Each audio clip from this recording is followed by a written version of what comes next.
स्वागत है आप सभी का गायत्री पीजी कॉलेज सांचौर के YouTube चैनल पर। अभी तक आपने चैनल को सब्सक्राइब नहीं किया है तो आज ही चैनल को सब्सक्राइब करें, वीडियो को पूरा देखें और वीडियो को ज्यादा से ज्यादा लाइक और शेयर करें। आज का हमारा topic BSc BEd part first और बीएससी पार्ट फर्स्ट के जूलॉजी का फर्स्ट पेपर है एनिमल डाइवर्सिटी और इवोल्यूशन। उसका एक टॉपिक हम डिस्कस कर रहे हैं। आज का हमारा लेक्चर जो कल का टॉपिक था उसका सेकंड पार्ट है। तो आज हम डिस्कस करेंगे कि जो जंतुओं का वर्गीकरण यूसिंजर ने और स्टोरर ने किया था तो उस वर्गीकरण का आधार क्या था। तो आज हम बेसिकली जंतुओं के आधुनिक वर्गीकरण के आधार पर डिस्कस करेंगे। तो मैंने यहां पर बोर्ड पे वर्गीकरण के कुछ आधार मेंशन किए हैं। फर्स्ट जो बेसिस है क्लासिफिकेशन का उसे मैंने नाम दिया है लेवल ऑफ ऑर्गेनाइजेशन। हिंदी में कहें तो ये वर्गीकरण का पहला आधार है और नाम दिया है हमने संगठन का स्तर। तो एक तो इस पे डिस्कस करेंगे। नंबर 2, क्लासिफिकेशन का जो सेकंड बेसिस है वो है हमारा number of germ layers. Hindi में कहें जनन स्तरों की संख्या। ये वर्गीकरण का अगला आधार था। नेक्स्ट जो हमने बेसिस काम में लिया है वो है हमारा टाइप ऑफ सिमेट्री, सममिति के प्रकार। तो एक बड़ा क्वेश्चन हम डिस्कस करेंगे सममिति के बारे में, सिमेट्री के बारे में। नेक्स्ट जो हमारा बेसिस है वो है सीलोम या देह गुहा। इस पे भी 7.5 मार्क्स का एक बड़ा क्वेश्चन बनता है। नेक्स्ट जो हमारा बेसिस है वो है सेगमेंटेशन, खंडी भवन। और फाइनली हम डिस्कस करेंगे एम्ब्रियोनिक डेवलपमेंट, भ्रूणीय परिवर्धन के आधार पर। तो ये कुछ बेसिस मैंने यहां पर मेंशन किए हैं और इन आधारों पर जंतुओं का आधुनिक वर्गीकरण किया गया है। यहां तक ठीक। अब आगे बढ़ते हैं तो एक एक करके डिस्कस करेंगे। आज के लेक्चर में हम लेवल ऑफ ऑर्गेनाइजेशन पे और नंबर ऑफ जर्म लेयर्स पे डिस्कशन करेंगे। सिमेट्री और सीलोम पे अलग से एक लेक्चर हम तैयार करेंगे और सेगमेंटेशन और एम्ब्रियोनिक डेवलपमेंट पे अलग से एक लेक्चर होगा। तो आज हमारा डिस्कशन एक तो रहेगा लेवल ऑफ ऑर्गेनाइजेशन के बारे में और दूसरा डिस्कशन रहेगा हमारा नंबर ऑफ जर्म लेयर्स के बारे में। तो स्टार्ट करते हैं।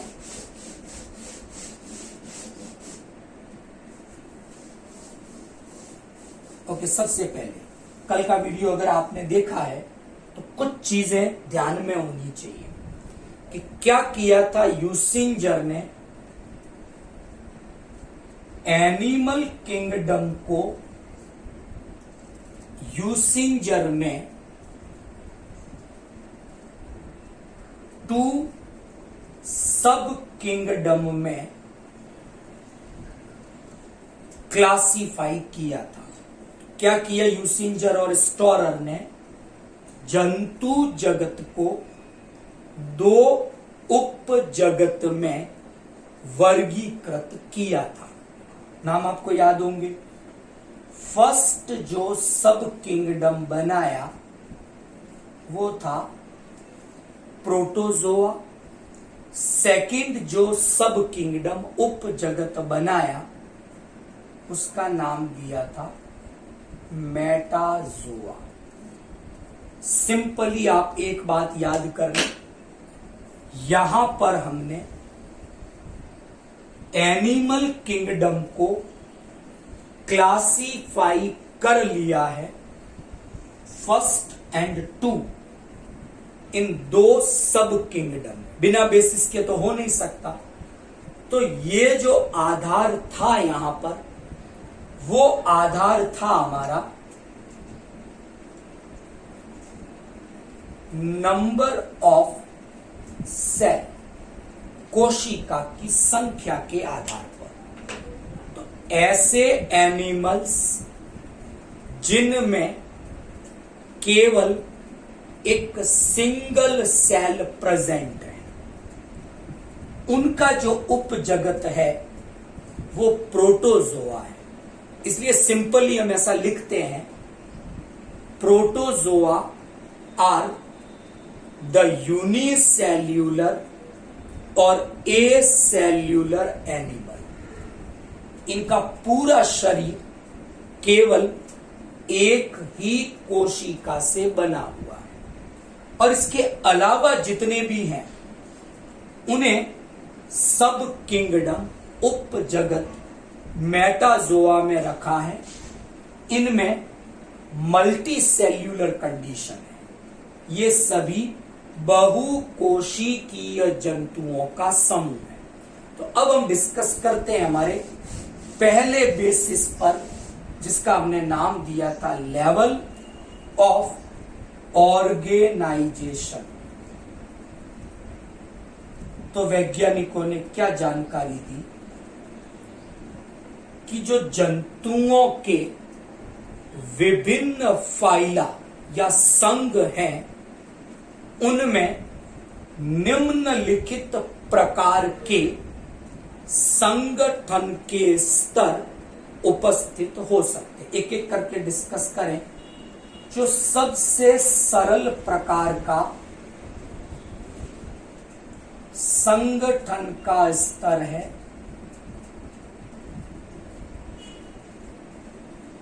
उसका हमने नाम दिया है प्रोटोप्लाज्मिक ग्रेड। हिंदी में नाम ले, जीव द्रव्य स्तर का संगठन। उसके बाद जो सेकंड आता है वो है हमारा सेल्यूलर ग्रेड। हिंदी में कहेंगे कोशिकीय स्तर का संगठन। और आगे बढ़े तो जो नेक्स्ट लेवल आता है वो है संगठन का सेल टिश्यू ग्रेड। हिंदी में कहें कोशिका ऊतक स्तर का संगठन। और आगे बढ़ते हैं तो नेक्स्ट हमारा आता है टिश्यू ऑर्गन ग्रेड, यानी ऊतक अंग स्तर का संगठन। और लास्ट में सबसे अधिक जटिल प्रकार का संगठन आता है, उसे हमने नाम दिया है ऑर्गन सिस्टम ग्रेड। हिंदी में इसे कहेंगे अंग तंत्र स्तर का संगठन। तो ये हमारा वर्गीकरण का पहला आधार है, लेवल ऑफ ऑर्गेनाइजेशन, संगठन के स्तर। और वैज्ञानिकों ने सुझाए कि जंतुओं में निम्नलिखित प्रकार के संगठन के स्तर उपस्थित होते हैं। तो एक एक करके डिस्कस करते हैं। पहला लेवल वो है हमारा जीव द्रव्य स्तर का संगठन।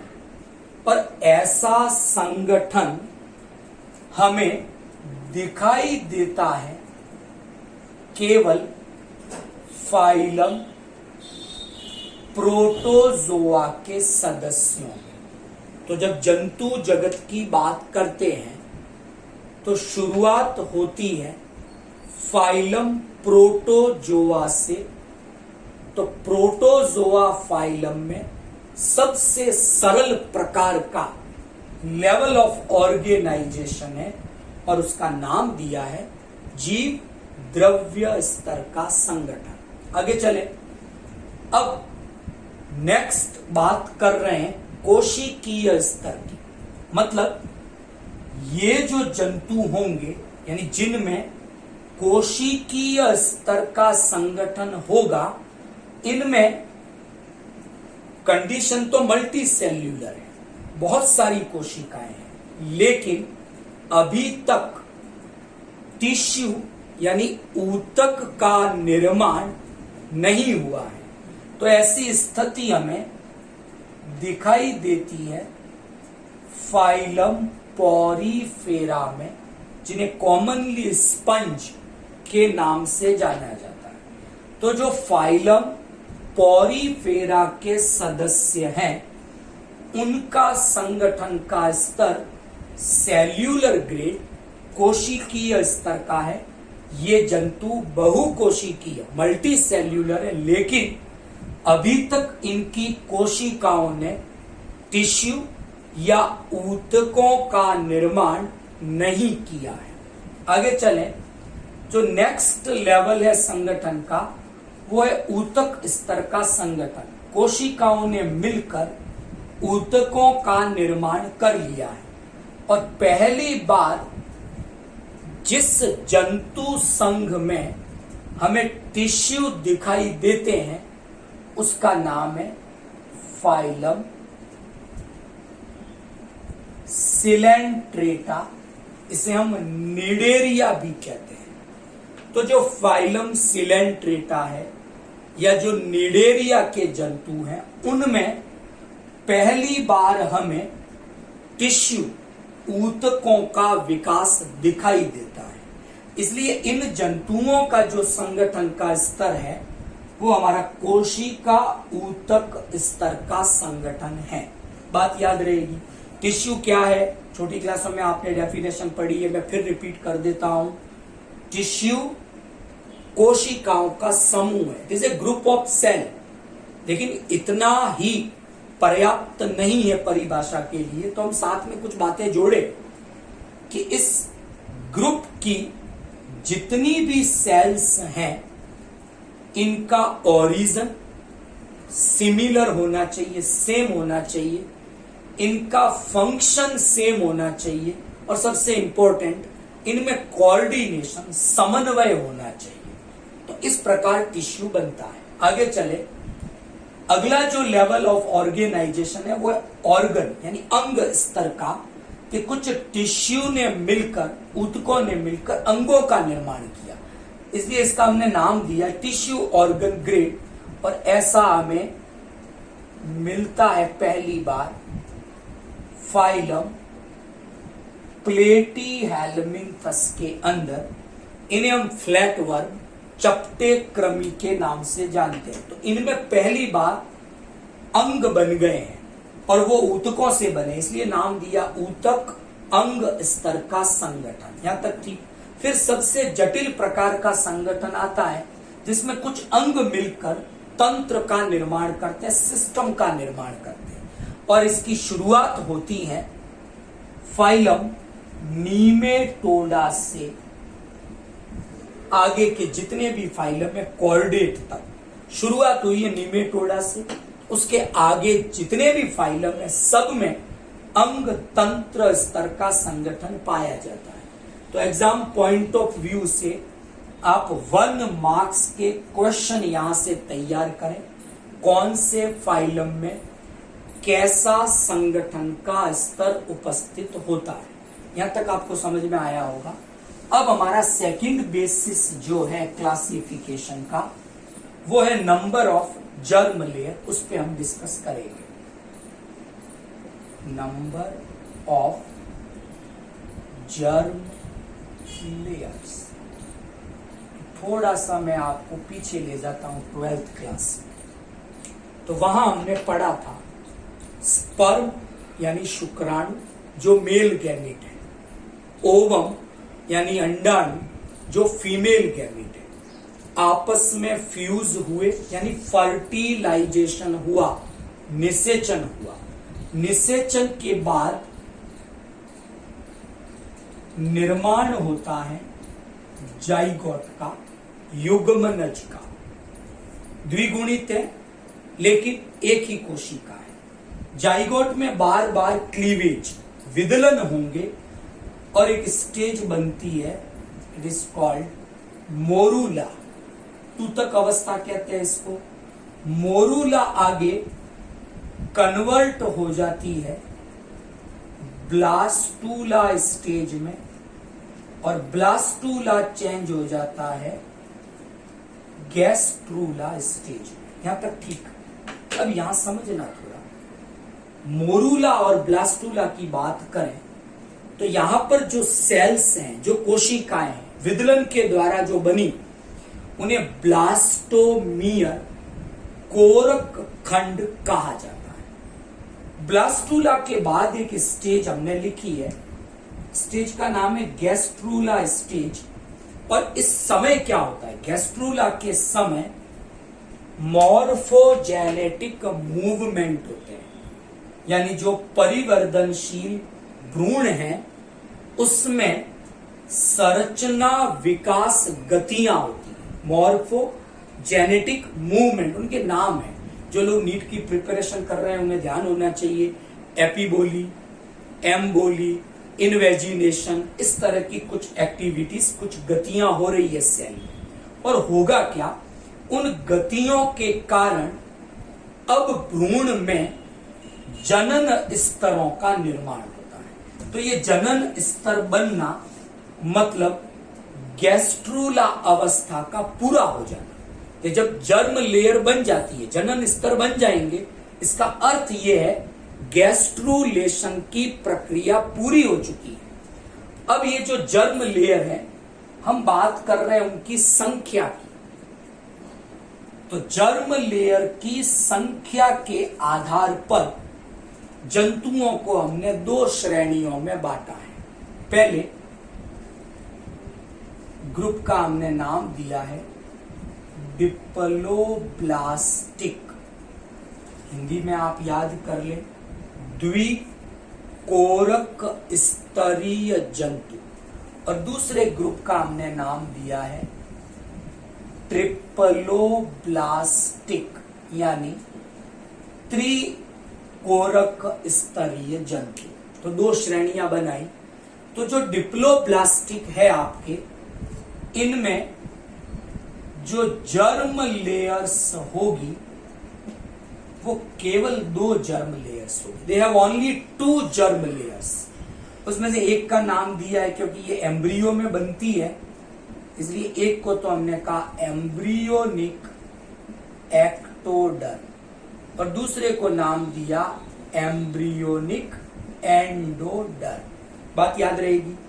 तो जो डिप्लोब्लास्टिक है, उन एनिमल्स में जर्म लेयर का नंबर याद रखना है, कितना होगा, केवल 2 होगा।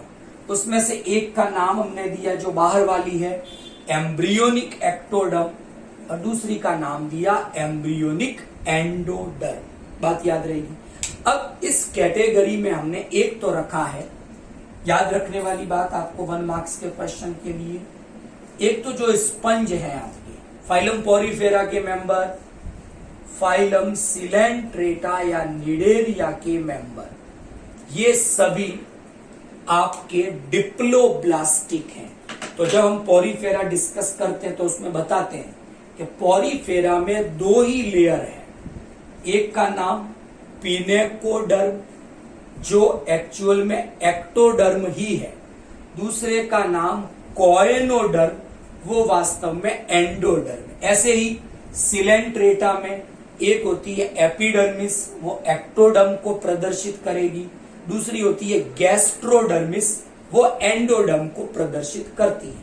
तो पहला डिस्कशन किया हमने उन एनिमल्स के बारे में जिनमें जर्म लेयर्स की संख्या केवल 2 है, एक एम्ब्रियोनिक एक्टोडर्म, एक एम्ब्रियोनिक एंडोडर्म।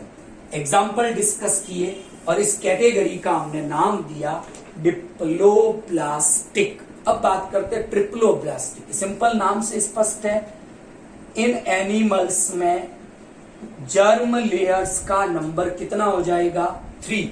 तो नाम दे दे, एक आपकी हो जाएगी एम्ब्रियोनिक एक्टोडर्म, एक आपकी हो जाएगी एम्ब्रियोनिक एंडोडर्म और एक हो जाएगी एम्ब्रियोनिक मीजोडर्म। तो total number of germ layer यहां 2 थी, ट्रिप्लोब्लास्टिक में 3 हो गई। प्लेटीहेलमिन्थस चपटे क्रमियों से लेकर कॉर्डेटा तक के सभी जंतु संघ इस कैटेगरी में आते हैं, क्योंकि इन सभी में जर्म लेयर्स का नंबर टोटल कितना होता है? 3 होता है।